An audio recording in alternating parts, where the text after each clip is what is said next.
journey through the stories that define the artists playing Bonnaroo. Who are they? What are they? What will you see? The what?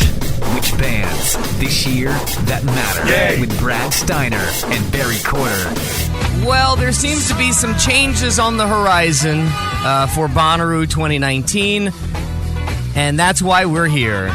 Welcome to the What Podcast, a very special off-season edition of the What Podcast. That's Barry Corder from the Chattanooga Times-Free Press. I'm Brad Steiner from WDOD Radio in Chattanooga, a top 40 station playing Beyonce and fart jokes. Why are we talking about Bonnaroo? Because it is our passion. Had you not been with us for the last, I say, 8 months, let us reintroduce ourselves again. That's Barry. I'm Brad. We like Bonnaroo. We're back. So welcome back, Barry. How are you? I'm good. I've been good. How are you? I took a few months off. I feel like I've been in like Bonnaroo rehab. You know, you have to go away for a while, turn your brain off from it, and then as soon as you're back, you jump right back in. I used to take all this time to sort of forget the smell of porta potties and forget all that. But honestly, I think we had such a good time this last year that I think about it a lot. And do you? I think, because we had a good group, and I see a lot of those people for whatever reason a little bit more this year. Not just you, but some of the other campmates. Yeah. And we all say the same thing. It was a good, fun year. It was a great year, and we, it's become one of those things where Bonnaroo has, it's so stuck in our world and so stuck in our minds that it becomes a year-long thing. Yeah. If we're not talking about Bonnaroo, we're talking about what happened last year, or we're talking about what happened 2 years ago, or we're talking what's going to happen this year. We're pontificating on the lineup. Yep. We're trying to figure out what's going on in the changes in the farm in Manchester, maybe Coffee County in general. Right. Maybe it's who's operating the festival, and there seems to be all kinds of stuff to talk about when it comes to Bonnaroo, because I don't want to call it drama, but there's definitely some movement. Something's happening. It's a big deal, and I think another part of it is, especially you do more so than I do, but there are other festivals. We had one in Chattanooga for the first time this year with Moon River, which just so happens to have been produced by AC Entertainment, which does Bonnaroo. So there's that, and it was just a little while ago. Yeah. So there's that comparison factor. Sure. You know? Well, yeah, it is remarkable, and we'll talk about some of the changes that are going on around the farm, inside Bonnaroo, how the operation is working here in a minute. We're going to talk to Daniel from Roo Bus. If you follow @Roo Bus on Twitter, he's been breaking a lot of news about what's been going on, and to watch it. So this is what's interesting. You get to watch somebody break news that you already know, and they get to do all the heavy lifting. And he's got it. And he's got some sort of inside source. Connected. And we're going to talk to him about some of that information. But back to your point about the other festivals, it is almost impossible to see what Bonnaroo does, see what they do well, and then go to another festival and not look around and be like, meh. Yeah, I know. And what's strange, and to give Daniel a lot of credit, I think part of the reason we're back here talking about this is because he's so active. I mean, he's every day on Twitter. Much like a lot of the other constant Bonnaroovian, Bonnarooster, those guys. And it's not just, I mean, there's some amount of, gosh, I wish Bonnaroo was tomorrow, but it's news. They have actual news because they're obsessed with it like we are. What's interesting about the comparisons is, in my mind anyway, going to the other ones, visiting them, hearing about them reaffirms to me how important that whole camping experience is. That's right. The thing that we, piss and moan about is really the thing that we like about it. If you're not preparing your campsite now, yeah. You're probably going to be in trouble. Yeah. You might as well have to start doing it now. When we go through what's going to happen today on the latest edition of the What Podcast, I would love to hear your thoughts on changes that should be or could be coming to Bonnaroo. Maybe you want to pontificate on the year that was that had just passed.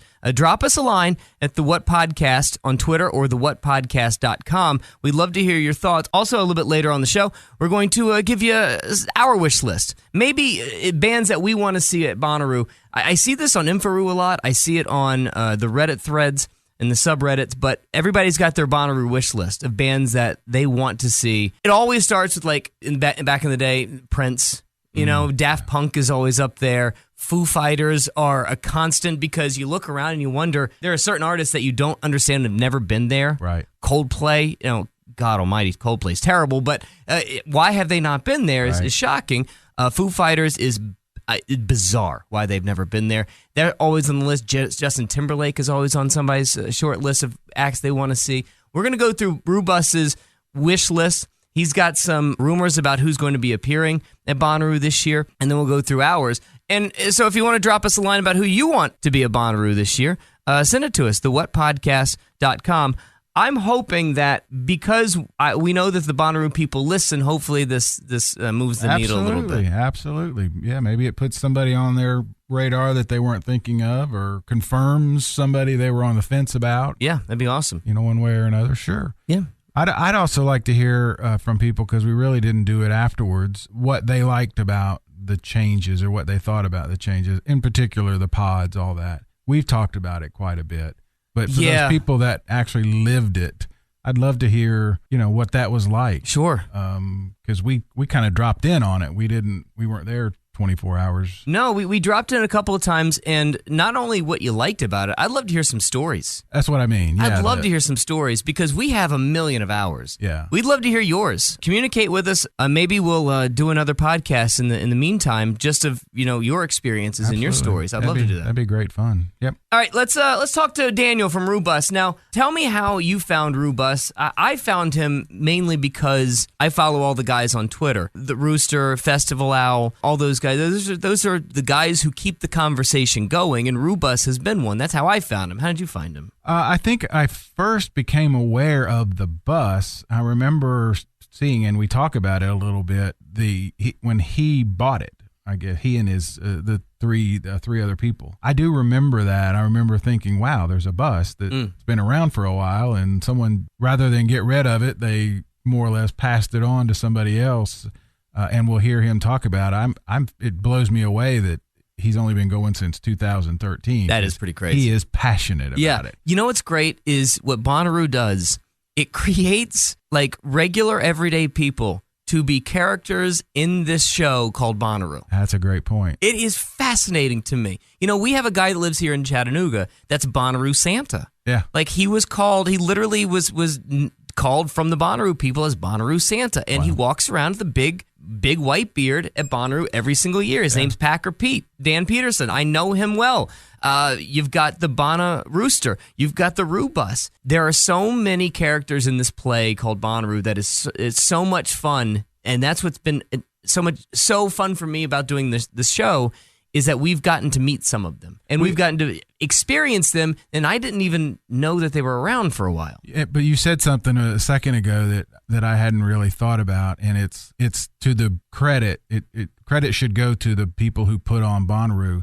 They're good about seeing somebody like Bonnaroo Santa and embracing it, rather than, hey, it's our party, you didn't ask permission kind of, you know what I mean? They take it all in, like with us. I mean, they've been very helpful and receptive to us for this podcast and the bus. Right. Daniel says they go a little bit early and get a spot. So it's a welcoming kind of festival, and you feel that all from top to bottom. And I think that's really important. And to your earlier question, other than hearing about the bus, I found him on Twitter just like you did. Oh, okay. I kept thinking after Bonnaroo, I was like, wow, it's June, and he's still talking about it. It's July, he's still talking about it. It's August. Welcome to Labor Day. Here's some Bonnaroo news. He's still talking about it. Let's break some Bonnaroo news now with Roo Bus. Here we go. What's happening, Daniel? I'm Brad. That's Barry. How are things? Not too bad. Just had lunch over here in Huntsville. What are you guys up to? Is that where you live? Is that where the Roo Bus is actually stationed, is Huntsville?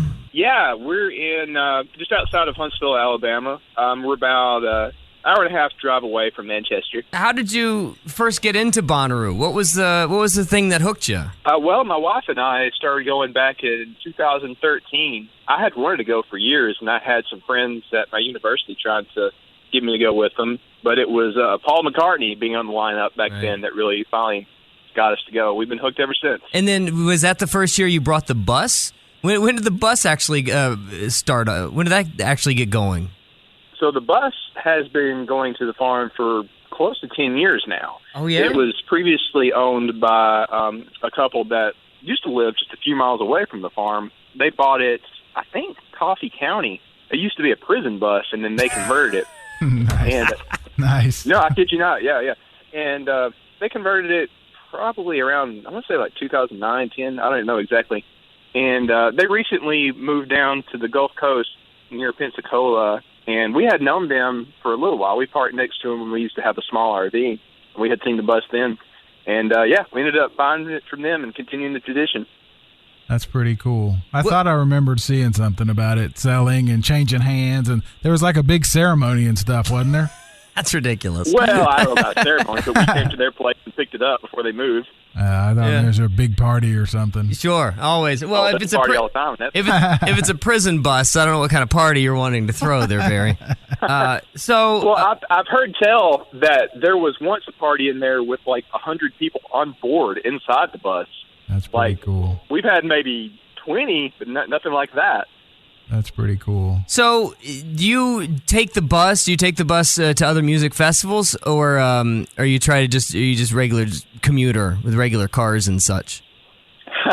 Yeah, we've been to a number of other ones. We're trying to cover a bit more in the Southeast as far as like the media stuff that we're doing with the bus. But no, it just goes to Bonnaroo, and we take it to a lot of places kind of around here in Huntsville and throughout North Alabama. Yeah, just making sure because, you have the Roo Bus and maybe like the Hangout Camry. It's No, Hangout actually does have a bus. I haven't seen it, but I had some friends send me some pictures. Oh, stop it. And stuff all over it. Yeah. Well, see, that's interesting that you do a lot of different festivals because we normally focus on nothing but Bonnaroo here on this podcast, but festival life is sort of in our blood. And I've been having this conversation with Barry and others for the better part of 8 months now. And going from festival to festival is quite almost musical culture shock in that you can find something so completely different even with the same lineup. We had a music festival here in town called Moon River, and I was there. You were? I thought. Did you really? Came up. Yeah, I wish we'd have reached out prior. Damn it. We'd have hooked up. Yeah, so Chattanooga throws their own music festival. Atlanta, of course, you have Music Midtown and Shaky Knees. But the difference between those two music festivals is so unbelievably big and so unbelievably large. One has a culture and has created a culture and an identity and a set of brand values. And then Music Midtown is just some stages and some vendors and enjoy. What do you see when you go from festival to festival? What do you see as the main difference between them all? Well, you're right. I've been to a number. We were talking about Hangout. I went to that, I guess it was 3 years ago or so. And you would think it's Bonnaroo on the beach, but it's not. It's got more of like a frat party vibe to it. It's put on by the same company that does Coachella out in California, so it's got a little bit of that vibe to it as well. And the lineup is similar if you look at it. And they've gone a little EDM heavy like everybody has in the past couple of years, but once you get there and get around, it's like, yeah, it's fun, but it has a different vibe. Like if you are really dead set on Bonnaroo, you're going to be always just a little bit disappointed when you go to another festival. Yeah. Another example, Sloss Fest in our home state here in Alabama. They had some trouble this year. I hope they're going to return.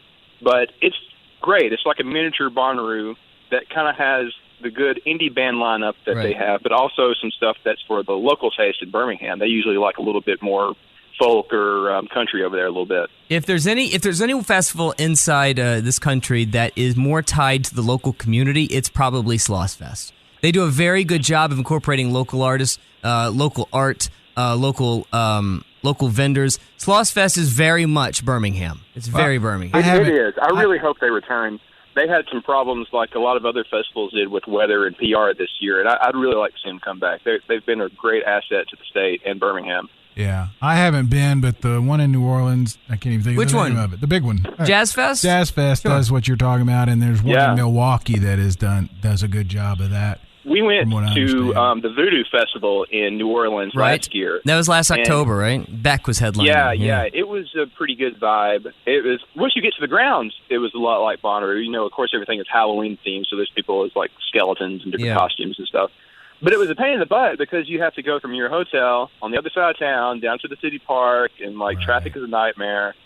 And it's just like, our crew has learned that City Fest aren't necessarily for us. Camping Fest are where it's at. Right. So you definitely see that. You see that as a big driver as to which festivals you tend to enjoy more than others. Yeah, exactly. I wish we had more options around here for that, but can't complain when Bonnaroo is just an hour and a half up the road. You said something that's pretty interesting. You know, if your first salvo, if your opening salvo is Bonnaroo, it's sort of like never flying before and getting first class. You really can't go back, because there's not another experience like it. You can find things that are similar. I think that Hangout, to me, is 1B. I think Hangout is an amazing festival, especially if you like pop music. It's exceptionally well done. There's really not a place that you can't find a good spot to see a show. It's intimate enough. The grounds aren't big. I think Forecastle is tremendously well done in Louisville. And I'd love to try that one. And I think of the Atlanta Festival, Shaky Knees has it over Music Midtown, which I think Music Midtown is a complete and utter disaster. And frankly, not to beat up on Sloss Fest a bit, Sloss Fest is tough for me. I love a festival that has a strong brand integrity and values that they set forth. But first, Sloss Fest is incredibly hot. I've never been to a hotter experience in my life. There is literally one stage that is nothing but an oven. You stand inside microwaves, it feels like. Inside the shed. In the shed. What you're talking about. And then the other problem with it a little bit is I tend to not like festivals where it feels like you bought the stage, you got the lineup, and then you set up some vendors. Now let's go have a festival. There's really no other sort of culture tying me together that I need. Music Midtown is the biggest problem for me with that. And on that point, I think that's where Bonnaroo has been the strongest in the past 2 or 3 years. I think they've slowly realized they have to really lean into the community engagement part of Bonnaroo, which is why they've done a lot more in the campgrounds. They've really built up the infrastructure out there with a couple of new barns, new activities that are sprinkled throughout the pods, or plazas as they're calling it now. And I think, to me at least, that's half the value of going to Bonnaroo. Of course, I'm there for like the headliners and other things. That was us. But it's also the crazy, stupid stuff that I get into with like new buddies out there. Right. That was us this year. I spent some time with one of our campmates who has run music venues here for 30 years, knows the business, loves the music as much as anybody, but he said this was his favorite Bonnaroo. I think this was my favorite Bonnaroo, and it was that community thing. The lineup was good. We found some great stuff to see. Warren Treaty has become one of my favorites, for example. Mavis, Nile Rodgers, all of those were highlights, but it was the community thing. And for me, it's the fact that you don't have to drive across town. It's the fact that you're already there. You're in town. You're there. Yeah, it is. There's it nothing is to do but that festival. That's why you're there. And I think that just makes such a huge difference. Yeah, and they did a superb job with the pods. I thought the plazas were terrifically done. Yeah. Which one are you in? Which one did you have the bus parked in? Well, the bus is in kind of like the general admission RV area. Okay. It's kind of in the corner, like when you come in from the highway entrance, when you're like kind of close to the tower. Do they hold a spot for you? Well, we were very gracious that the Bonnaroo folks let us come in a little early this past year because we had to set up for the Wednesday night party that we held with Camp Bonnaroo. Yeah, that's cool. That's real cool. That is awesome. But usually they're very accommodating with folks like that. All right, now go ahead, Barry. I want to go. I want to go back. It's still rolling around in my head that you've only been going since 13. But you, and the reason we wanted to talk to you partly is because I see so much activity on Twitter. I mean, it's become a year-round kind of part of life for you, hasn't it? I do not try to hide the fact at all that I am obsessed with Bonnaroo. Yeah, I think that's cool, and I think that's why we decided, we started that podcast thinking it would end, June 14th or 15th, and that would be it for, till next lineup. Well, honestly, we ran out of material the 1st of May. Well, yeah. Oh, God. Probably didn't mind too much. I never run out of material with Bonnaroo. There's always that's I kept telling Brad, I'm like, there's a lot of activity going on Twitter from Bonnaroovian, who we were fortunate enough to meet, and the Rooster, and you, and I thought I think we can do this more often. Yeah, and, so it's almost like what the NFL does. The NFL has created 12 months a year. You're talking about the NFL. Bonnaroo is sort of become that, and a lot of it has to do with the news that happens and sprinkles out throughout the year, which, crazily enough, you seem to stumble upon. Yeah. How do you get these tips? Well, I drive the bus, and it's a big, friendly blue bus, so people tend to tell me things. Awesome. Well, all right. So fill us in. What do you know that we don't know that's been going on the last few months since the festival has been going on? Or since the festival? I have to be careful what I say Okay. because a lot of that is up to the AC office in Nashville to dictate how they want to get information out. I don't want to step on their toes. But I can tell you that, and I think this is fairly widely known now, for the past 2 or 3 years after Live Nation bought out AC Entertainment, and obviously Bonnaroo is part of that, they had been doing solely the booking through one of their agencies. This year will change because AC will be coming back and kind of supporting their booking. So essentially what a lot of people are believing that to mean will be that we're going to see a lineup next year that will kind of return to Bonnaroo's roots. As for who that will be as far as the booking goes, we don't know that for sure yet, but we do know that it's probably likely that we can expect another jam band or two than we've seen the past couple of years. Maybe another classic headliner that we haven't seen for about 2 years now, and maybe some other stuff that kind of goes back to the lineups of, like, let's say, prior to 2014. Well, I can corroborate what you're saying. Me too. Because we have heard exactly the same things. Yeah. Almost more precisely in that C3 won't be a part of it in the way that they have been part of it in the past. And that the AC will. All right, so now see, this is we could probably do an entire show just on this topic. I don't necessarily know, and I'm going to reserve judgment, but I don't necessarily know if that's a good thing. I don't know if I it's... personally think it is. Okay. I think that the lineups the past 2 years, while they have been good, they've been very similar to many of the other lineups that you would see at something like Firefly, That's right. Hangout. That's right. And, like, if you want that lineup, you can go to those places. Bonnaroo, to me, is a place where there's an insane diversity of music. I want that. I want to be introduced I to agree. stuff that I've never heard of. I don't want to see a lineup that I'm going to see at every other place. So I think if Mr. Caps is getting back into that and having a hand in getting acts that he wants to see, I think that's great for everybody. I think so, but tag on to what Brad was asking, because he and I talked about this the other day. By the way, I'm not making a statement about it. I'm just asking. It's legit. And I think part B of the question is what segment of the market it was not appealed to the last couple of years. I know they went heavy with EDM, which I think worked. They brought in. They didn't have a McCartney type classic rocker to bring in maybe Funny that you that mentioned segment. that, by the way. Yeah, I know you've hinted at, and I would love it. That was such a huge moment for so many people, and I'd love to see him again. And he's obviously actively out there promoting his new record, which is so terrible. But okay, it's not. It's that very bad. But the promotion that he's been doing has been pretty great. Oh, sure, he's everywhere. But so to the question, what is missing? The jam band, obviously, and you mentioned that for sure is one. But what's the segment of that audience? It went from 80,000 and plus to high 40s, low 50s the last couple of years. So that's 30,000 people that weren't there. Yeah, I was there in 2016 when it took a nosedive, which to me, coincidentally, that was my favorite year. Me too. Because it was just such a I loved it. There was such a good community aspect that year because there was less of a crowd to fight. Absolutely. Personally, what I think has caused that change is something that was going to happen anyways. The market has just become so saturated. I agree. We've seen so many festivals this year get canceled and, in some cases called off for good because there's so many options. It's no longer the case where Coachella is where you go if you're on the West Coast or Bonnaroo is where you go on the East Coast.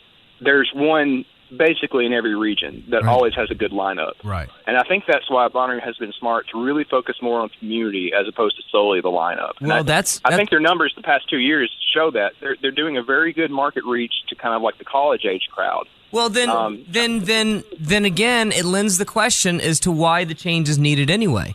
Because I think that we start asking the wrong question. If you start with the idea that you first off ask the question, what's the goal?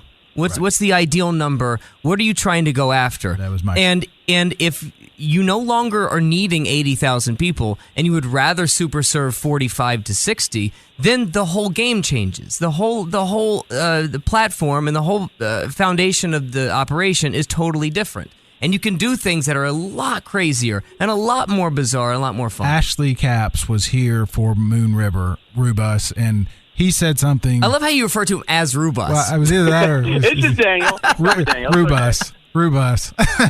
That's the What podcast across from me. Well, there's actually 4 of us. Just to back up a step, there's myself, my wife Charlotte, our friends Chelsea and Brooklyn. So it's collectively all of us. No but kidding. Most of the time when you see stuff on social, it's me or Charlotte. Oh, I got you. All right. He said to me, we were talking about Moon River selling out so fast, and he said, the good news there is once we sold those tickets, we could focus on doing the small things really well. Ah, yeah, that's really good. Yeah. That's a really great point. And that sort of gets to your point. If the number is 45 or 50 or 55, that's your target, and you're getting there, then they can focus on the pods and the extras and all that, which I think they have. But will the conversation ever change until they come out and say, look, we're not shooting for 80,000 people anymore. We're not trying to be 90,000 McCartney year anymore. Well, we put that on me because I didn't ask that question. Okay. And I will next time I talk I know to them. Mr. Capps doesn't probably want to talk about this yet, but I think if that It's a fair is question. something they're looking at about being okay with the smaller crowd at Bonnaroo, part of the reason for that may be is because there's the potentiality of additional events happening on the farm in the next couple of years. That's right. Like what? Well, they've been talking forever. Well, That's I the whole can't speak reason. for them. Yeah, the whole reason they've done all this infrastructure work is so they could have multiple events throughout the year. They just haven't. The rumor that we've heard is that, they've been cooperating a lot with the CMA Fest in order to, the Bonnaroo weekend will be moved back a week next year because they don't want to compete with that in a year.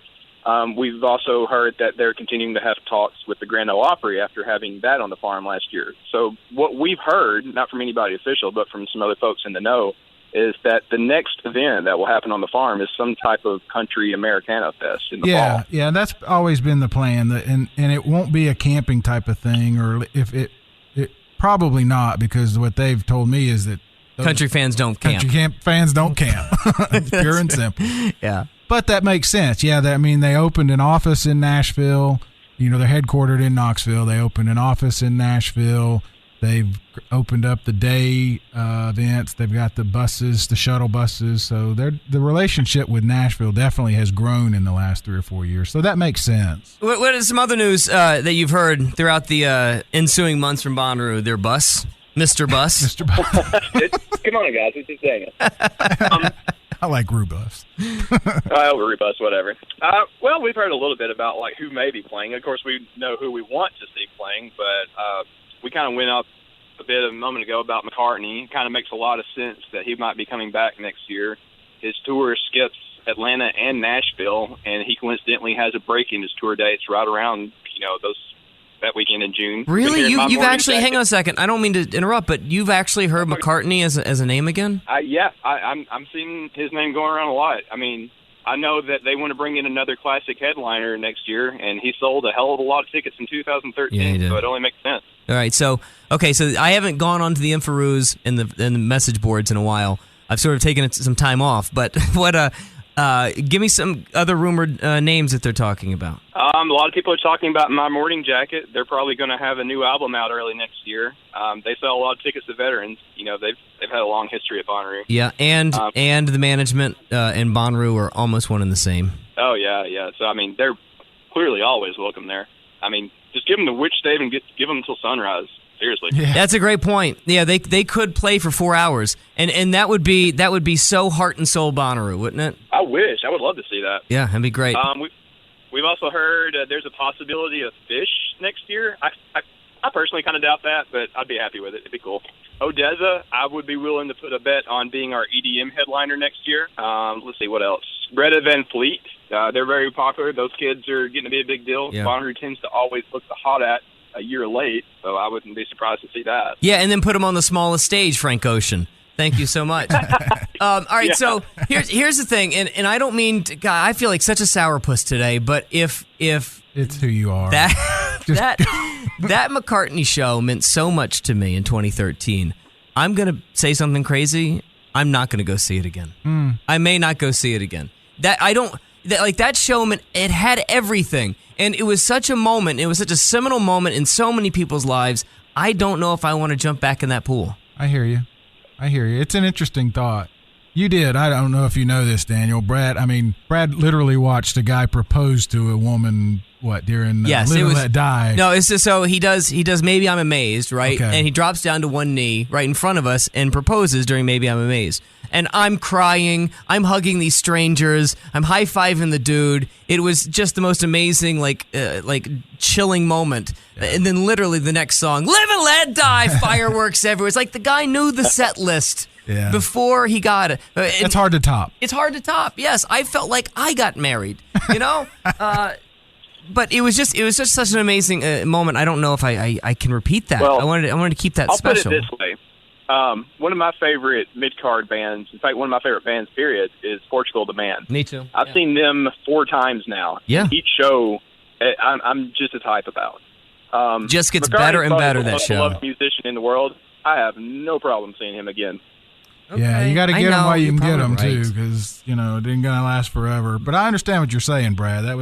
That's an interesting thing about that, because when you were talking about some of those bands, Fish, they've been there. It feels when you say it that way. Not you. I don't mean to put it on you. Familiar? It feels a little like trying to recatch, lightning in the bottle a little bit. But. See, I take it as it feels like home. People would love those kind of acts because it makes them feel familiar again. It gets mom spaghetti sort of feeling, right? And I think maybe you and it's not out of the question for Bonnaroo to book headliners 2 or 3 times. No, absolutely not. Radiohead has been there multiple times. Sure. Pearl Jam has been there multiple times. Sure. Red Hot Chili Peppers. I'll tell you what we should Warren do. Haynes was pretty much a regular, and I forget sometimes in the music world that they all come around about every 3 or 4 years, and there's a whole new crowd of people hitting it. It's going to be their first time. So someone at the Nashville AC office told me a very interesting stat about a year ago. Around 70%, I want to say, of the attendees at any given Bonnaroo are attending their first Bonnaroo. Wow. So there's going to be a huge crowd that hadn't seen Paul in 2013. Wow, that's a big number. I would have not guessed that. That's interesting. Yeah, that's something to put on the list to go back and ask him. Yeah. In fact, you said something else too that's interesting, and we're flying by the seat of our pants on this certain episode. But what if we made our wanted wish list? What if we made our wanted Bonnaroo list? Me and Barry can make ours, but Daniel, who would be your wants? Not people that you think are going to be there. What are your top 5 wants? Okay, so as far as acts that we've never seen on Bonnaroo, it is way past time to get Dolly Parton down to Maine. I have been saying this for a decade, Daniel. A decade. Dolly Parton would be the most amazing Friday night headliner that you can find. Don't put her in the heat because she might melt. But at night, could you imagine how fun that would be? Kenny's going to come. Kenny's already been on the farm once. Kenny will swing by in a moment's notice for Dolly. Lionel Richie will show up. Anybody she invites would come. I would adore that. So that Lionel Richie show back in 2014 was one of my favorites. He played before Jack White that night. That's right. And he was loving every minute of it. You could tell that he was having the time of his life, kind of playing to a younger crowd. Yeah. He was joking around with the crowd and trolling us and everything. That was such a great slot. I know, like you said, it might be too hot for Miss Dolly to play at that time, but I can really see her being an opener for somebody like that. Yeah, that is my number one swing and miss. Yeah, you're right about that. I thought that was a disaster, and it was huge. I got to put in a plug for my wife's big one. She's just dying to see Peter Frampton on the farm. Interesting.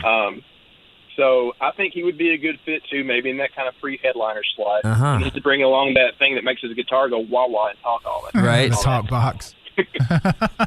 Would he have to do Frampton Comes Alive? Would it be that, or just whatever he wanted? Oh hell yeah! Play that thing in full. That's interesting that your wife goes Frampton over Paul Simon. I feel like they fit the same. They fit the same glove, don't you? I think Simon fits the Lionel Richie glove. Really? You think so? Yeah. All right. Who else you got there, Daniel? Who else is on your want list? I'm hoping some of the AC people are listening to this. For the love of God, please bring Tame Impala back. That was the best show I've ever seen. That show was interesting for me because I was such a massive LCD Sound System fan. I have been for over a decade. I love him so much. That LCD Sound System show was like the show I missed my entire I missed for a decade. I missed that show every time. I finally got to see it at Bonnaroo, And then directly after that was Tame Impala. I didn't go into the Tame Impala show with the right mindset, if you want to know what I mean. Yeah. So I know what you mean. I was there at both of those shows. it was good. It was really good. I need to see it again. They supposedly have a new album coming out at some point next year, so I'm hoping it's early in the year, so they'll be on tour. I want to see them back so bad. Their vibe just perfectly fits Bonnaroo. Yes, it does. They're such a soulful, lifeful band. I think Kevin Parker is just an absolute genius. I want them back so bad. Right. And they can pull, if they really wanted to, they can pull a ton of people, a ton of friends that can join them. Almost Bon Iver style, like last year. It seems like, gosh, I could keep going all day. I know that I should probably give the other two ladies at the bus a shout out. They would really love to see Lana Del Rey there next year. It is so baffling. Now, has she been there before? Have we had Lana yet? I don't think. No, we have not. No, because I'm thinking of Lorde. It is baffling to me that Lana Del Rey has not been on that festival stage. I think she could fit the Lorde slot that she had a couple of years ago very well. Yes, she could. And one more shout out I want to give. There's a really cool band here in Huntsville called the Wolves of Chernobyl. I think they fit the vibe very well. Say that again. They're called the Wolves of Chernobyl. They're Okay. kind of like a progressive folk band if you mixed in Tool with it. No kidding. Yeah, give them a Google search. You'll Okay. see what I mean. I think they'd be a great Thursday band. Interesting. We really do appreciate you talking to us. We love talking shop with any Bonnaroo vet. Yeah, let's do it again. Let's do it again before festival time. Let's talk plenty. Well, we're going to have some fun stuff coming up over the next month with a kind of fun secret project that we're working on. And then we will definitely be doing our Wednesday night party with the boys and girls from Camp Red Roo on the Wednesday night of Bonnaroo. And then there's Ichiku that's coming up right before Bonnaroo next year. Which will be, that's fun right. still. Yeah. Before we let you go, to explain Ichiru. Now, Ichiru is sort of like trying to bring back what the original Bonnaroo festival was, and they're trying to do the night before party, right? Yeah. So, quick history: Ichiku was the first event that was ever held on the farm grounds in 1999. This was 2-3 years before the actual Bonnaroo started. It was a great idea, but it was a bit of a mess. It kind of turned into a footnote and a joke, but still like a cherished one. They are bringing it back to an extent. So, again, I have to be careful what I say. I don't want to step on anybody's toes. But it will happen the day before Bonnaroo starts on Tuesday and at a location that is virtually walkable. And, again, I'll let them announce that. They haven't let all the details out yet. Just what I need. Yeah, it means we got to go another on day. Right. No, knowing us, we'll be there Monday. Oh, my God. We're going to be there Monday to Monday. We were there this year, I guess like you were, Dan. Wednesday morning. From Wednesday morning until Monday morning. That's right. And then but it is mainly an event that's put on by some of the good folks that host us every year from the city of Manchester, and they have some cool things in store. I've been speaking with them a bit and helping out a bit. Oh, good. Yeah, definitely worth looking forward to. Well, Daniel, if you ever need anything from us, you give us a call. No questions asked. We'll be there for you. Absolutely, guys. I appreciate it. I really enjoyed it.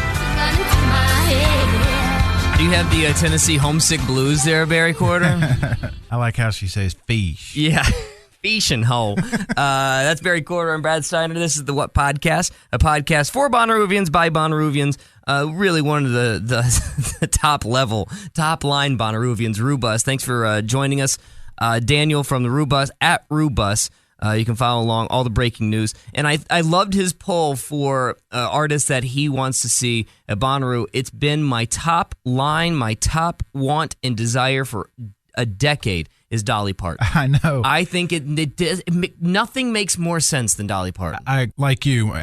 He said that to us, and I've thought about it over and over and over, and that's just perfect. How come I didn't think of that? So when I think that if you don't live in Tennessee, I can understand why you would roll your eyes at Dolly Parton, but she is a god in this state. She is a god. And nobody is revered more in this state than Dolly Parton, period. You can't find one other person that's got a higher level of deservedly love. So. Absolutely deservedly so. If you don't know, just for example, when the fires raged through Gatlinburg and burned things up, she paid people's mortgages. Yeah. And then did a fundraiser. But she, out of, I think, her own pocket, paid mortgages.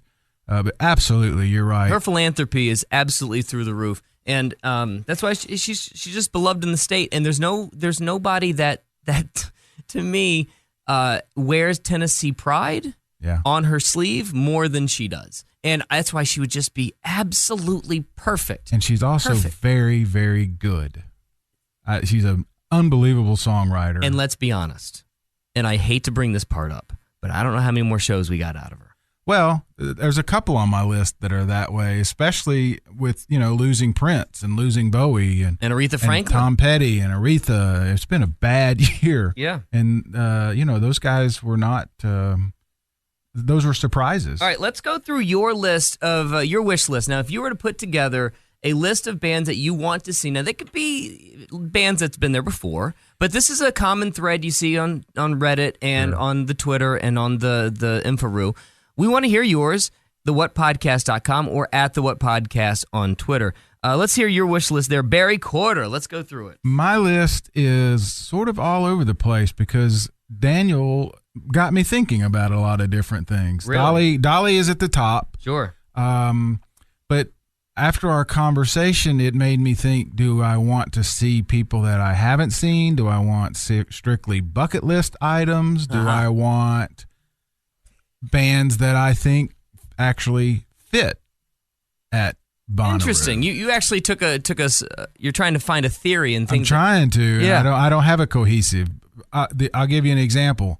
On my bucket list, but he's somebody that I'm not sure works at Bonnaroo, would be Van Morrison. I've never seen him. Also on my list, Barry Corder. Very good. Yes. I would absolutely love to see Van Morrison. Okay. Van Morrison at Bonnaroo brings up a conversation that I've had a lot with friends of mine.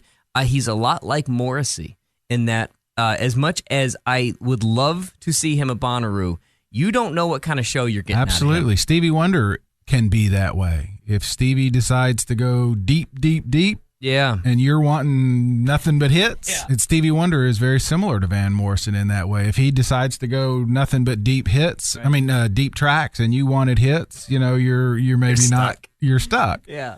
Van Morrison, Prince could have been that way. James Brown used to be that way. He did a show here at Riverbend that people didn't like because they thought they were going to get number one hits, and he didn't want to do number one hits. So Van Morrison, depends on where you put him. Yeah.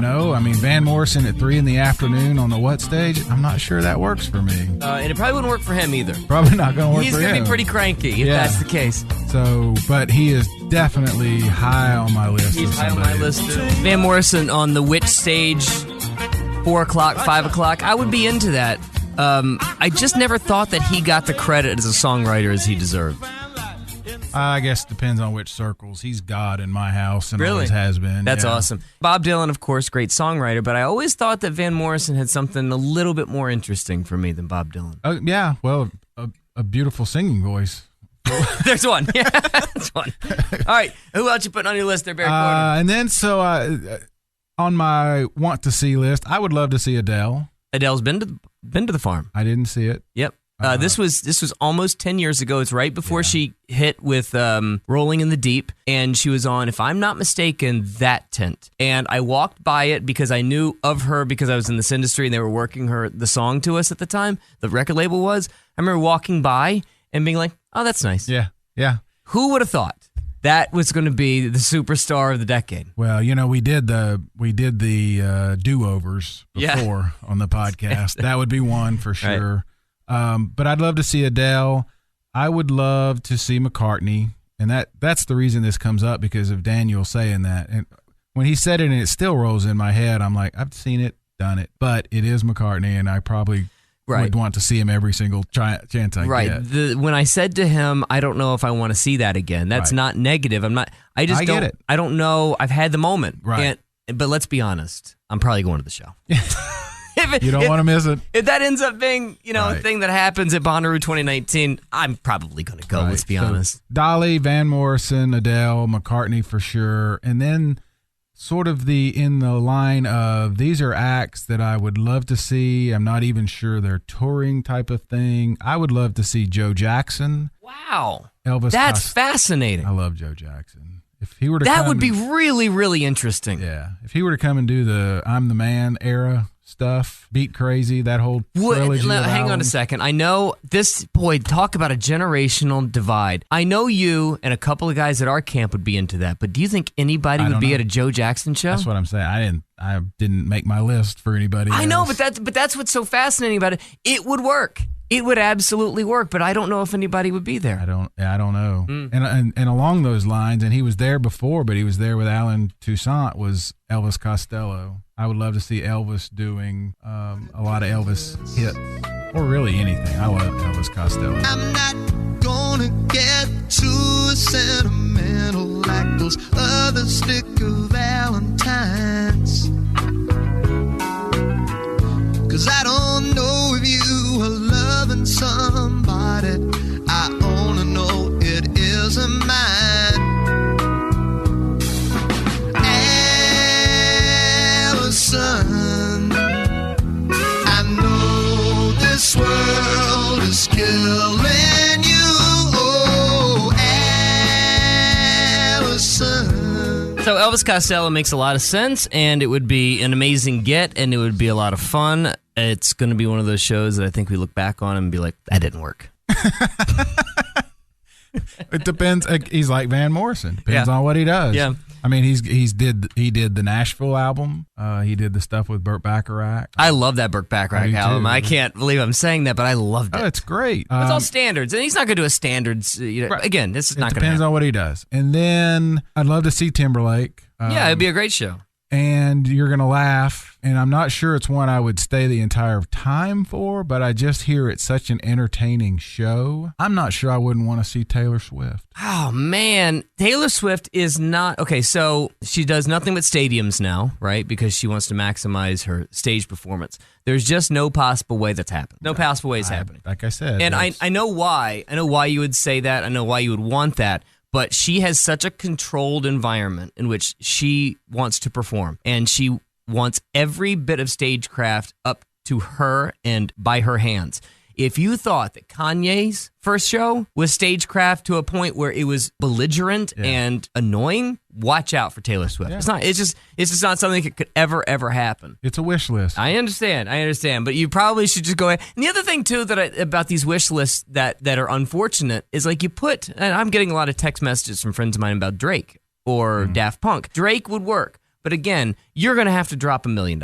It's $1 million plus. Daft Punk's never going to happen. I believe, and I may be eating crow one day, Daft Punk is never going to happen because if they're going to drop $1 million plus, they're going to go after the Rolling Stones. Yeah. They're not going to drop $1 million plus on on the Daft list Punk. too. That would be on my list. But don't you think, I mean, isn't that part of the question we asked earlier? What does it take to get those other 30,000 people if, in fact, that's what they want? If they want to get it back up to the 80,000 number, what's it going to take? It's going to take a Rolling Stones or a Daft Punk or... See, here's my thing. That $1 million. I know we all love Daft Punk, but I have a feeling that deep down, they don't move the needle. I wonder if they move the needle in people that actually buy tickets. Maybe I'm wrong. I don't know. I tell you what, it's such a fluid market anymore. I mean, it's, you used to could get a 2 or 3 year cycle out of some stuff, and now it's 2 or 3 months. And Daft Punk doesn't really do a lot of shows. No. But I sure as hell hope that if they did do a show at Bonnaroo, everybody would come. I agree. Pharrell, all the buddies. Yeah. The whole team shows up. Yeah. All right. Nile Rodgers. That's a pretty good list. I'm going to start my list with, of course, Dolly and Van Morrison. So you've already got 2 of my 5. There is another old legacy female that I might be wrong about this, has never been to the farm. And if she has, it was like year 2. So you're going to have to, I'll apologize because I wasn't there that year. But when I think of like mid-afternoon witch stage, Angel Olsen's nice. I love Angel Olsen. Julian Baker would be phenomenal. But imagine if Bonnie Raitt was in the Tennessee sunshine in the middle of Saturday afternoon. I would lose my mind. I love her so much. Another artist that just doesn't tour much, doesn't do a lot of shows, but boy, she would just sound right. It would just sound right as a legacy act. Sometime mid-afternoon. Bonnie Raitt, another one on my list. Now, I know we're going a little old here. We've gone basically to places where we're going back to legacy, but there's so many artists that have never even been on the farm that have so much cultural impact. You can ask why Drake has never been. I mean, I got to imagine because of money. You can ask why Coldplay's never been. Coldplay just doesn't fit probably the strategy in which they're going. Outkast is a strange one. Outkast, I don't get it. When they were supposedly on the lineup a few years ago and it didn't happen, it shocked everybody. But that same year, was it that year or the year after? There was another band on that had just reunited, that had just put out maybe the best album of the year. Why they didn't get on the farm makes no sense to me, and it makes no sense why they haven't been there ever.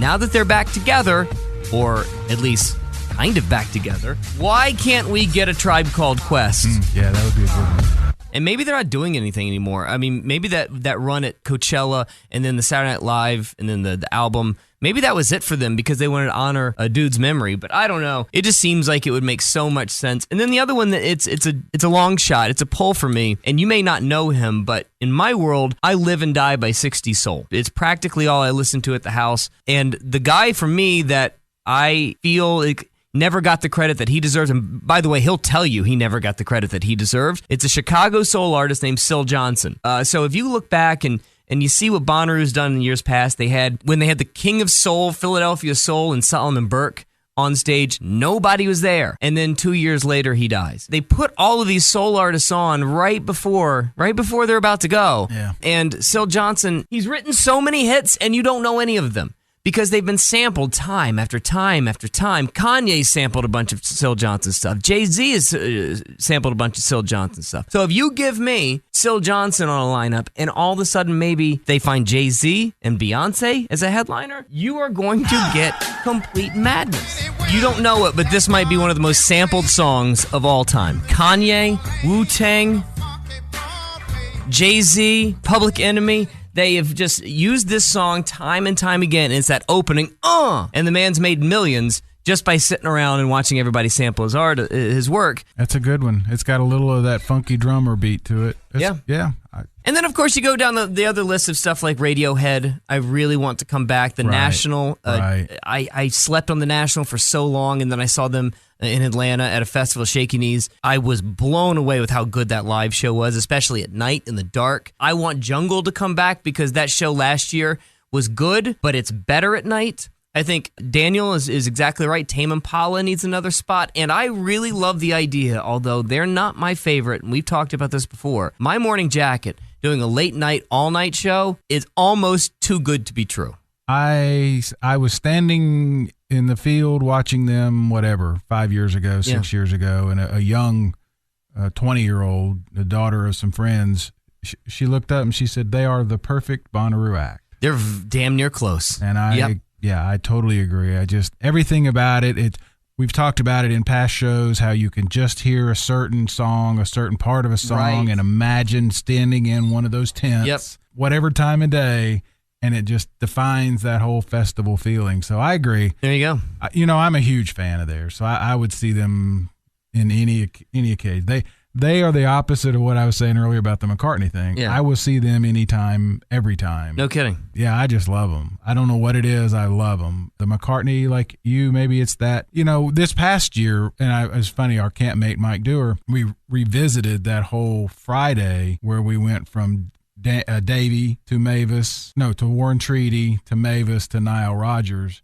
And so the evening ended about 9:30, and I don't even remember who was getting ready to, and Bonnaroo, it wasn't that because that was later, but the headliner was coming. He said, "I don't want to see it because my day is already perfect." Yeah. And no disrespect to whoever it was, it can't get any better. Yeah.